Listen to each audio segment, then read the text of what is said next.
저도 추석 연휴 시작하기 전에 목요일 날 늦게 저희 어머님과 함께 또 우리 가족과 더불어 부활산에 함께 갔습니다.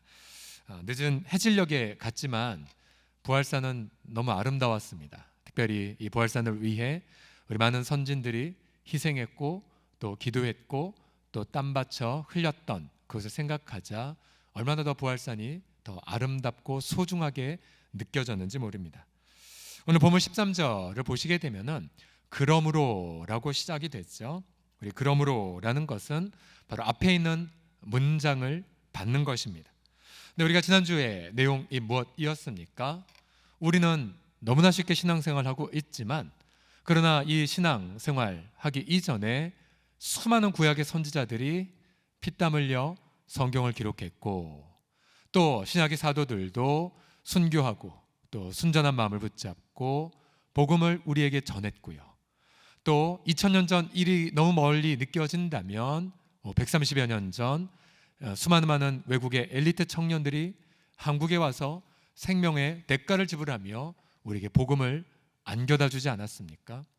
바로 이런 너무나도 소중한 이 복음을 받았음을 자각한다면 이것이 바로 그러므로에 담겨 있는 문맥적 뜻입니다. 13절을 다시 보시면요. 그러므로 즉 우리가 받은 구원 절대로 공짜가 아니다. 누군가의 희생이다. 그것을 잊지 말라라고 말한 이후에 자, 만약 그렇게 우리가 희생을 잊지 않는다면 그러므로 너희 마음에 허리를 동이고 근신하라고 말하고 있습니다. 구원의 고마움을 자각한다면 우리 마음의 자세가 달라져야 함을 그렇게 말하고 있죠. 이 마음의 허리를 동이다라는 것은 무엇이냐면요, 그 당시에 사람들은 그저 큰 옷을 온몸에 휘감은 옷이었기 때문에 주방일 하기도 불편하고 또 싸움터 나가기도 힘들고 청소하기도 힘든, 그래서 무언가 일할 준비를 하려면 허리띠를 동여매서 그래서 자유롭게 팔과 다리가 움직이도록 해야 했습니다.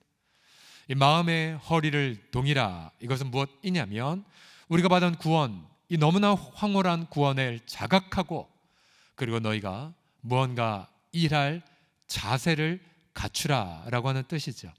또 그 다음 구절에 나와는 근신하다라는 이 표현, 사도 베드로도 많이 썼고 또 바울도 많이 쓴 표현인데요, 쉽게 말하면 술 취하지 말라라는 것인데 또 다른 부분에 보면 너희 마음에 균형을 가지라라는 그런 뜻입니다.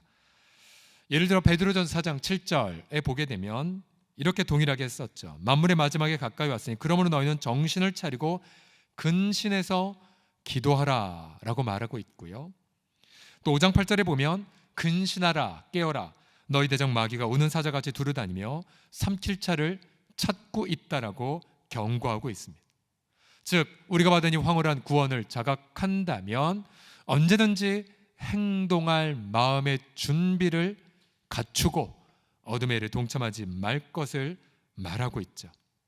우리가 이 베드로서를 보면서 우리 모두가 흩어진 나그네요, 신은 한복판에 노출된 자임을 말하고 있죠. 그러면서도 우리 가운데 놀라운 황홀한 구원을 우리가 받았음을 강조하고 있습니다. 자, 이제 이 놀라운 은혜의 구원을 자각한 나그네가 비로소 마음의 허리를 동이고 근신하며 어떠한 행동을 해야 될지를 비로소 밝히고 있습니다. 13절을 먼저 보시게 되면요, 전체를 다 같이 읽어보겠습니다. 시작. 그러므로 너희 마음의 허리를 동이고 근신하여 예수 그리스도께서 나타나실 때에 너희에게 가져다 줄 은혜를 온전히 바랄지어다. 아멘. 자, 흩어진 나그네가 구원을 감격했다면 가장 먼저 달라지는 태도는 시선이죠. 시선이 어디로 고정되냐면 바로 예수님 나타나실 때 그분이 주실 은혜를 온전히 바라보는 것으로 고정이 됩니다. 이 예수님이 나타나시는 것, 이 비근한 표현을 바로 7절에서 베드로가 일찍 이렇게 썼죠. 예수 그리스도께서 나타나실 때에 칭찬과 영광과 존귀를 얻게 할 것이라 라고요. 즉 두 번이나 베드로는 예수 그리스도의 나타나심을 바라고 있습니다. 바로 이 나타나심이란 주님의 무엇을 뜻할까요? 바로 재림을 뜻하죠. 재림 때에 그를 바라는 성도들이 칭찬과 영광과 존귀를 받고, 또한 재림 때에 그가 우리에게 선물을 부어주십니다. 어떤 선물 드릴까요? 우선 칭찬이 있겠고, 또 영광이 있겠고, 존귀가 있겠고, 또한 우리의 몸에 부활이 있겠고요, 또한 우리가 하나님 앞에 흘렸던 눈물이 닦아짐을 경험 등을 하게 되죠. 그래서 우리가 나그네로서 구원받음을 장각했냐? 그러면 우리는 언제나 내 시선이 100% 주님의 재림의 날에 고정되어 있는가를 보면 알 수가 있습니다. 그러나 우리가 여전히, 저도 그렇고 우리 모두도 그렇고, 실상은 100% 예수님의 재림에 초점을 맞추지 못하죠. 예를 들어 간단한 테스트가 있다면요, 여러분 지난 추석 명절날 오랜만에 가족 친지들을 만났을 때에 여러분 은연중에 서로 비교하신 적 있으셨습니까? 예를 들어서 우리들이 갖고 있는 어떤 재산을 서로 비교한다든지, 자녀들 진학, 또 자녀들 어떤 결혼 부분, 또 심지어 손주 부분, 또 어떤 차, 종 부분 등등까지 빛의 속도로 서로 비교를 나누면서 은연중의 자랑, 또 은연중의 시샘, 그러면서 괜한 한탄 속에 조금이라도 1초 동안 빠졌다면, 그럼 우리는 100% 예수님의 재림에 소망을 둔 것이 아닙니다. 자, 우리가 지난 새벽 기간 동안 우리 목사님들 열심히 새벽 역시 말씀으로 섬기셨는데요, 시편 73편의 아삽의 케이스가 그런 케이스지 않습니까? 아삽은 본래 예배 인도자이고 경건한 분이었지만 그가 넘어질 뻔했죠. 실족할 뻔했죠. 경건 생활을 포기할 뻔했죠. 왜 그랬습니까? 악인의 형통함을 보고 실족할 뻔했다라고 진솔하게 고백하지 않습니까? 악인의 형통함 아주 자세하게 묘사하죠. 그러니까 3000년 전이나 지금이나 별로 다를 것이 없습니다. 예를 들어서 악인들의 재산은 점점 불어나고, 또 악인들의 몸매도 좋고, 걱정 근심도 없고, 자녀들도 잘 되고, 아삽은 그 장면을 보고 너무나도 힘들어하죠. 그러다 아삽이 분투하다가 하나님의 성전에 들어가서야 비로소 자신이 소망을 잘못된 곳에 두었음을 깨닫지 않습니까? 그리고는 시편 73편 18절 말씀에 바로 주님을 경외하지 않는 자들의 결말을 깨닫게 되죠. 주께서 참으로 그들을 미끄러운 곳에 두시며 파멸에 던지십니다 라고 깨닫고 나서야 비로소 하나님을 향한 소망을 100% 회복합니다. 유명한 구절이죠. 73편 25절 시편 다 같이 읽어보겠습니다. 시작. 하늘에서는 주 외에 누가 내게 있으리요, 땅에서는 주밖에 내가 사모할 리 없나이다. 아멘, 아멘. 그래서 우리가 또다시 테스트를 받았어요. 추석 명절 기간 동안. 그러면서 나의 소망은 이 땅이 아니구나. 나의 소망은 하나님 한 분뿐이구나. 여러분 믿으십니까? 나의 100% 시선을 둘 곳은 예수님 한 분뿐이구나 라고 우리는 마음을 추스리게 됐죠. 이제 우리가 100% 주님만을 소망하는 자들은 이 땅에서 분명하게 버리고 사는 삶을 살게 됩니다. 14절 15절 다 같이 읽어보겠습니다. 시작. 너희가 순종하는 자식처럼 전에 알지 못할 때에 따르던 너희의 사욕을 본받지 말고 오직 너희를 부르신 거룩한 이처럼 너도 모든 행실에 거룩한 자가 되라. 자, 나그네의 서름은 계속될 수 있어요. 그렇죠? 여러분, 우리가 죽을 때까지 어떤 면에서 우리의 시련이 해결 안 될런지도 모릅니다. 그러나 주님은 끊임없이 우리에게 질문을 던지죠. 비록 나그네임에도 불구하고 너는 옛날 정욕을 버리는 삶을 살고 있니? 그리고 너는 일상의 삶을 모든 것을 거룩하게 지금 바치고 있니? 이를 계속해서 질문을 던지십니다. 우리가 이럴 수가 있죠. 경제적 어려움을 핑계 삼아 다시 옛 습관으로 돌아가는 분들 종종 듣죠. 너무 힘드니까 옛날 끊었던 술, 또 끊었던 무언가를 다시 찾는 악습, 그런 유혹들, 또 어떤 뭔가 수치와 조롱을 받았을 때에 다시 마음속에 감사를 잃어버리고 불평과 원망과 또 심지어 자기 연민, 자기 비탄, 그리고 자기 원망과 정죄 속에 빠지는 유혹을 받는 성향을 우리는 날마다 겪고 있지 않습니까? 베드로는 담대하게 우리에게 질문합니다. 비록 우리가 흩어진 나그네인 건 사실이지만, 그러나 너희가 그 속에서 옛날 정욕 자꾸만 버리는 삶을 살고 있니? 그리고 일상의 모든 삶에서 거룩한 삶을 살고 있니? 우리의 정말 고집스러운 하나의 변화되지 않은 지성이 주장하는 것이 무엇입니까? 이것이죠. 시련 받으면 거룩한 삶 힘들어 라는 선입견. 또 나는 거룩할 수 없어. 왜? 난 힘드니까. 근데 사실 이 모든 말들이 거짓말이죠. 거짓말. 성경 분명히 강조합니다.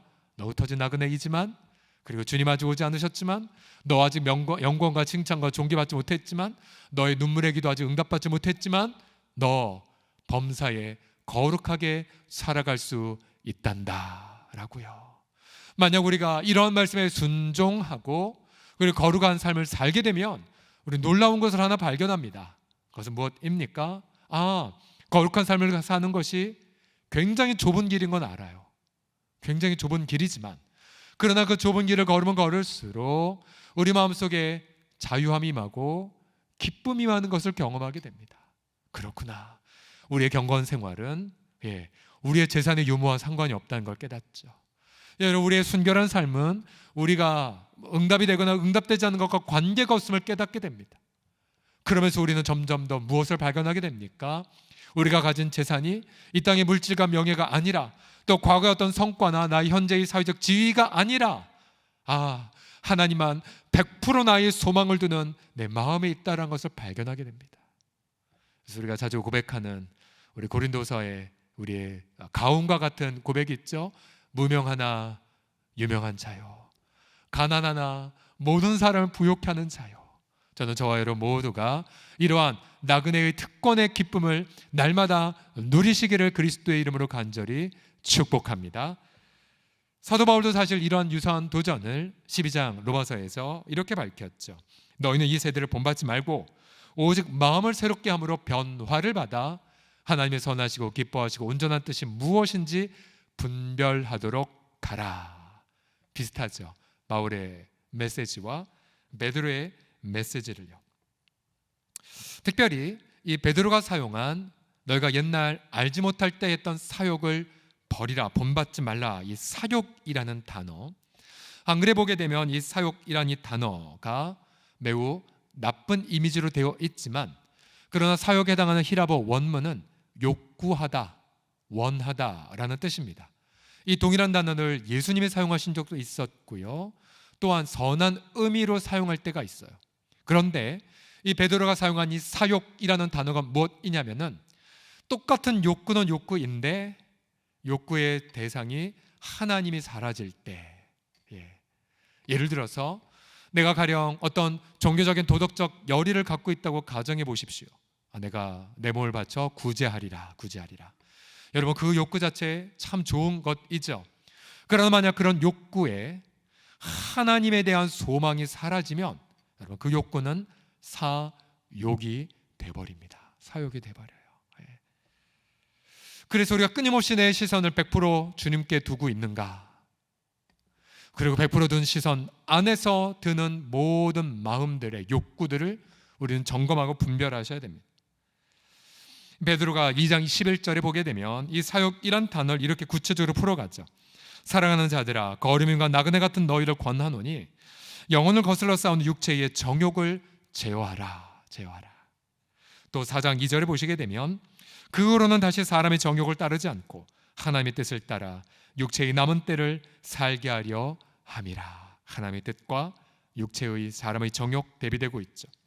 이제 좀 더 하나님을 떠난 인간의 욕구가 어떻게 변질되었는지를 4장 3절에서 이렇게 구체적으로 밝힙니다.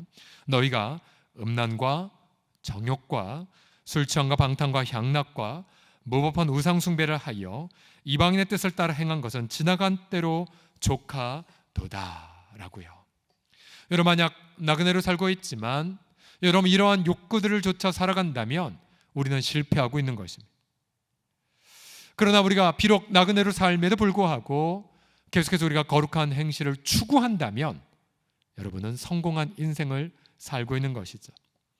이 베드로는 거룩한 행실을 서신서 9반부에 구체적으로 밝히고 있습니다.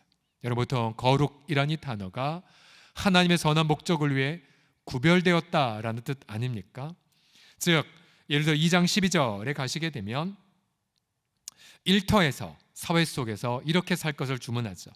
너가 이방인 중에서 행실을 선하게 가져 너희를 악행한다고 비방하는 자들로 하여금 너희 선한 일을 보고 오시는 날에 하나님께 영광을 돌리게 하려 함이라. 일터와 사회 속에서 행실.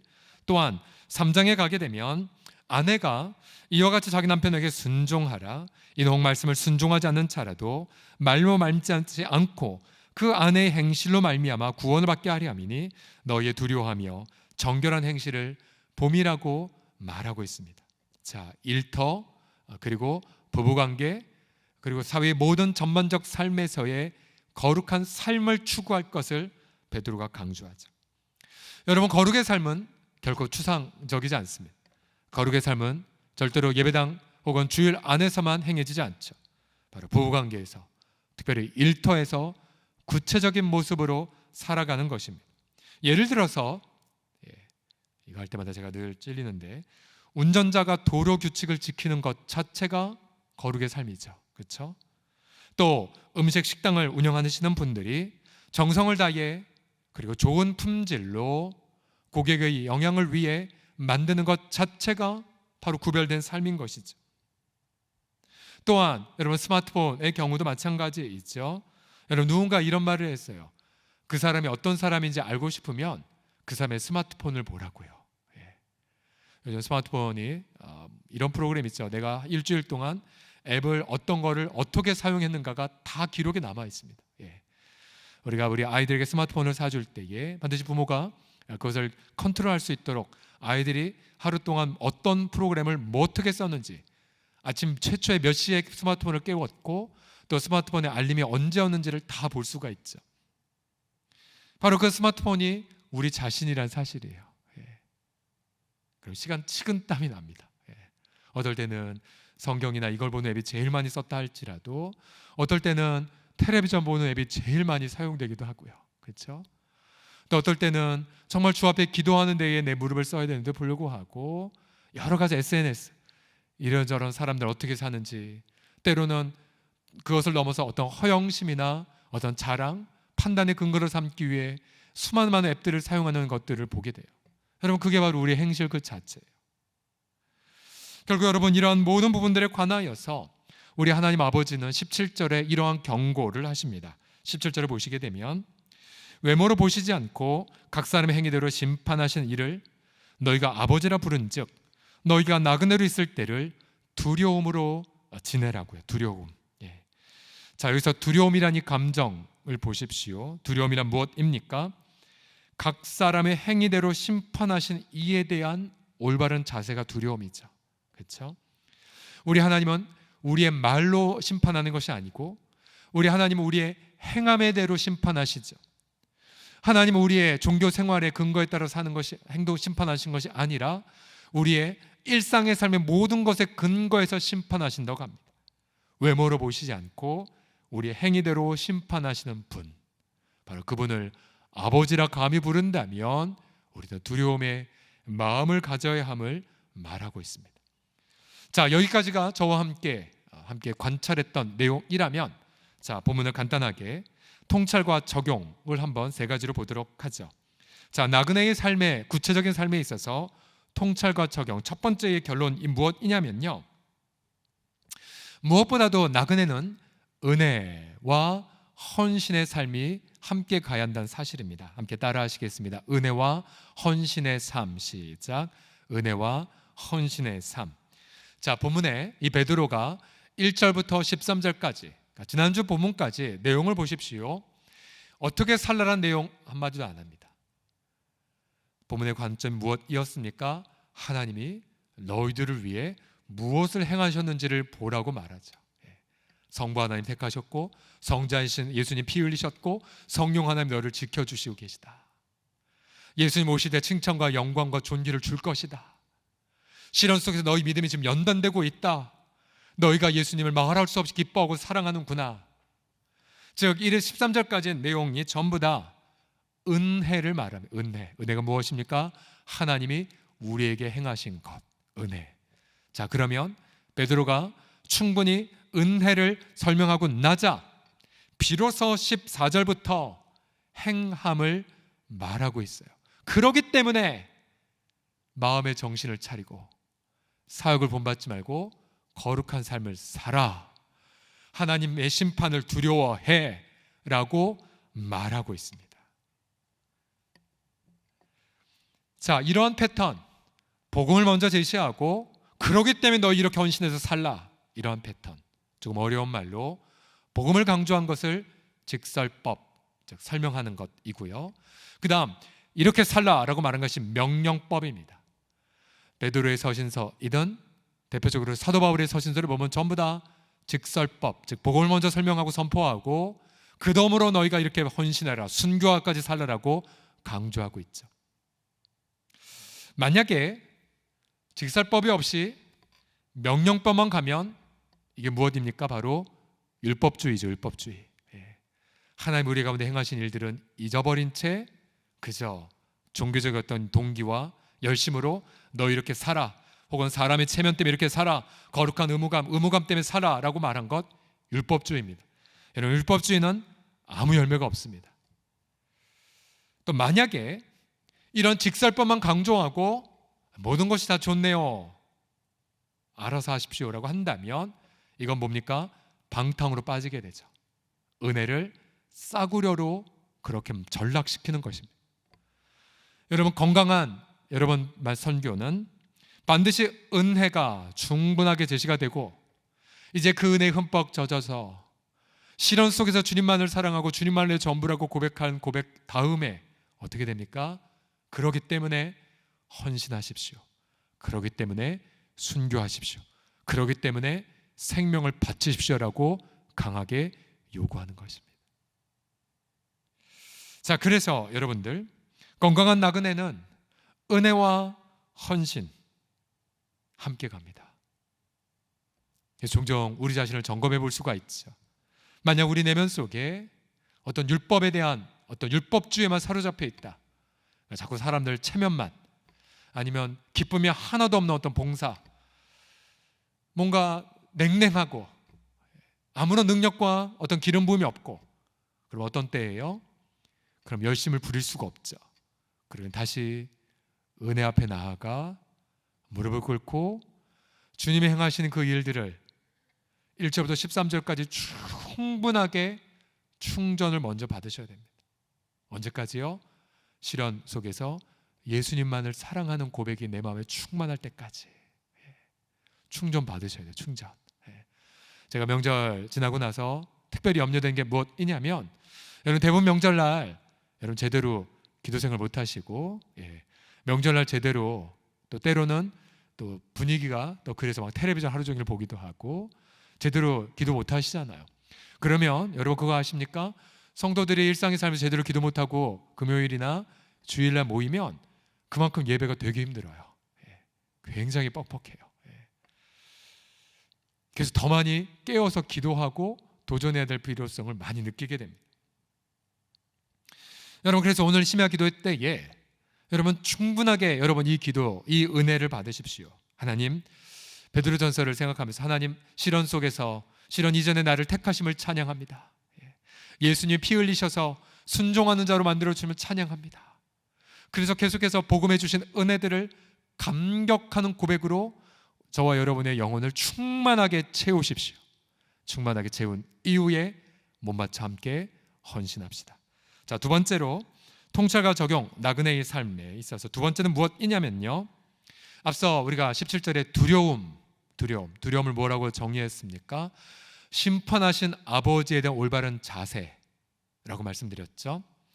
이 두려움의 감정과, 근데 베드로는 분명히 앞에 두 번이나 기쁨을 강조했거든요. 기쁨과 두려움, 이 두 가지의 감정이 나그네는 균형을 이루어야 한다는 사실이죠. 17절에 두려움으로 지내라, 두려움, 경외감으로 지내라라고 말했는데요. 앞서 베드로는 6절에서 시련 잠깐 근심하지만 그러나 그 속에서 내 믿음이 연단되는 것 앞에 기뻐해라 라고 말하죠. 크게 기뻐한다.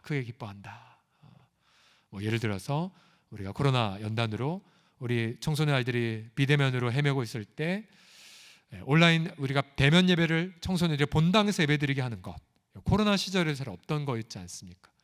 너무 기쁜 거예요. 교사들 굉장히 많이 감격했어요.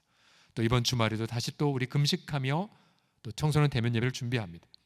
또 이번 주일날 좀 더 자세한 광고를 들으셨겠지만 또 우리 어린 다음 세는 또 어떻게 하란 말입니까? 부모의 지도하에 잘 대면 온라인 예배를 드린다 할지라도 그래서 우리 교육부서에서 또 기획하는 게 하나 있어요.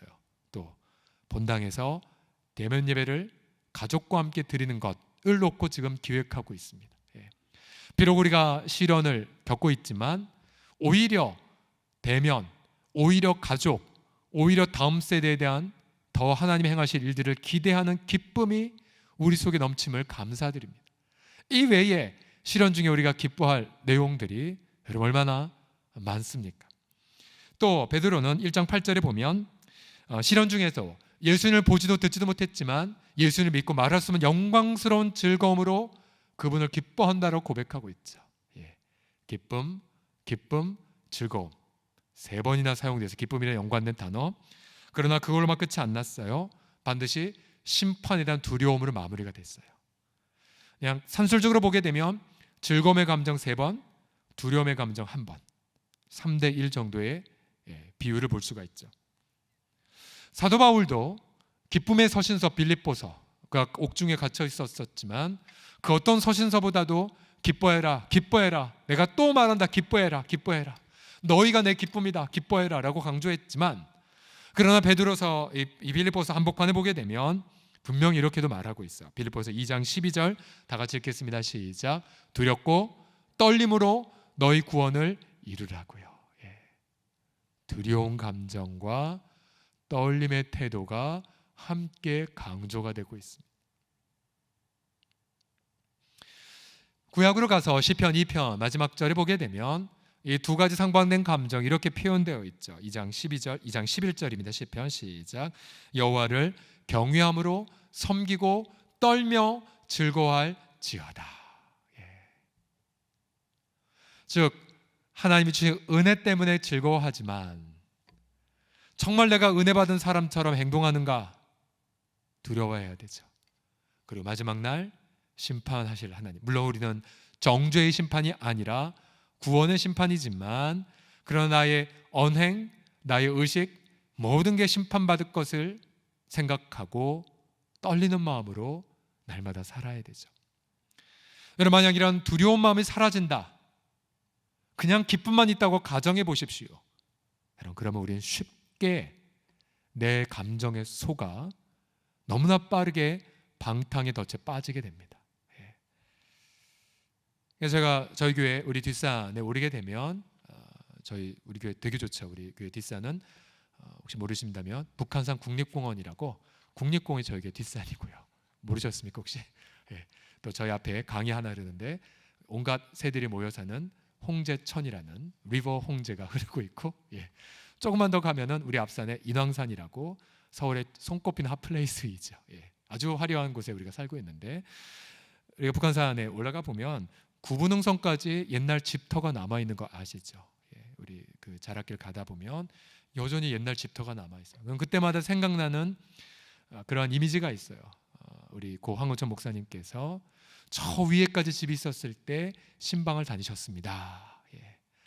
키는 거구신데 집은 작으니까 이렇게 몸을 이렇게 수그리고 들어가셔서 예배하셨습니다. 이런 부분들 생각이 나요. 제 마음속에 그러면 이런 두려운 마음이 들어요. 주님 오실 때 또 천국 가서 우리 황우천 목사님 배웠을 때 얼마나 내가 떨릴까, 내가 얼마나 부끄러운 게 많을까. 너무 어떻게 몸둘 바를 모르겠어요. 또 여러분 우리가 여러 가지 우리가 심판 날에 우리 자신을 점검할 부분들이 얼마나 많습니까? 나는 정말 아버지로서 부끄럽지 않게 살았는가? 또 나는 남편으로서 정말로 건강하게 살았는가, 또 아들로서 어떻게 살았는가 등등. 오늘 방금 우리가 교육자 우리 사랑방 모임을 통해서 지난 추석 때 기뻤던 거 하나, 또 마음에 아팠던 거 하나씩 나누자고 했었는데 여러 가지 아픔들이 사실 나오더라고요. 여전히 믿지 않는 가족을 바라볼 때 아픔이라든지, 또 병든 어르신 부모님을 보는 거에 아픔이라든지, 그런 모든 수많은 아픔들 속에서 내가 얼마나 더욱더 깨어있는 자로 살고 있는가, 어떤 이런 두려움의 마음들. 우리 공동체가 정말 더욱더 많이 칭찬하고 서로 격려와 존경을 주고받아야겠지만, 그러나 때로는 우리 지체가 가지고 있는 어떤 부족한 부분들, 내가 몇 번 기도했는데 정말 이분의 성숙을 위해 반드시 말해줘야 되겠다. 그럼 우리는 그가 아프더라도 사랑 가운데에 조언해줘야 되죠. 말해줘야 되죠. 그래서 우리가 스스로 끊임없이 경외의 심을 하나님 앞에 가질 수 있도록 서로 도전하고 자극도 해 주어야만 합니다. 여러분, 가장 불행한 사람은 누구입니까? 주변 모든 사람들이 함께 모여 아첨하는 곳에 있는 부분들. 정말로 행복한 분들은 함께 구원의 즐거움을 향유하지만 또 동일하게 함께 쓴소리도 함께 주고받을 뿐. 여러분, 그런 분들은 정말 복된 분들이에요. 복된 분들. 자, 나그네의 삶에 기쁨 3번, 두려움 1번, 이런 기억하십시오. 그럼 마지막으로 통찰과 적용 나그네의 삶에 있어서 본문의 관찰이 무엇입니까? 바로 일상의 삶 전체를 드리라라는 것입니다. 일상의 삶. 앞서 이 베드로가 거룩한 행실로 살아라라고 했을 때에 이 베드로는 레위기서를 인용을 하지 않습니까? 레위기 11장 44절, 45절의 말씀을 인용합니다. 내가 거룩하니 너희도 거룩하라. 레위기서 11장을 보시게 되면 어떤 문맥에서 주님이 이 말씀하셨냐면 음식에 대한 규례에서 이 말씀을 쓰셨어요. 음식. 그 당시 광야에 신약시대는 폐지가 되었지만 그 당시에 주님은 너 이것은 정결하다, 너 이것은 부정하다, 일일이 백성들에게 지시했어요. 이게 무엇이냐면 그것 자체가 부정하고 정하다 이런 뜻이 아니라 일상의 삶, 즉 먹고 마시는 평범한 삶 속에서조차도 거룩을 구별된 백성답게 살라는 것이죠. 구별된 백성답게 살라. 이제 베드로는 레위기를 확대 적용하여 베드로전서 1장, 2장, 3장, 5장 전반부에 걸쳐서 이렇게 적용합니다. 사회에서도, 일터에서도, 이방인과의 관계에서도, 부부 관계에서도, 모든 삶의 전반부에서도 구별된 백성답게 사십시오를 이제 풀어가기 시작하죠. 과연 우리가 예배당을 떠나 정말로 일상의 삶에서 구별된 백성답게 살아가고 있는가?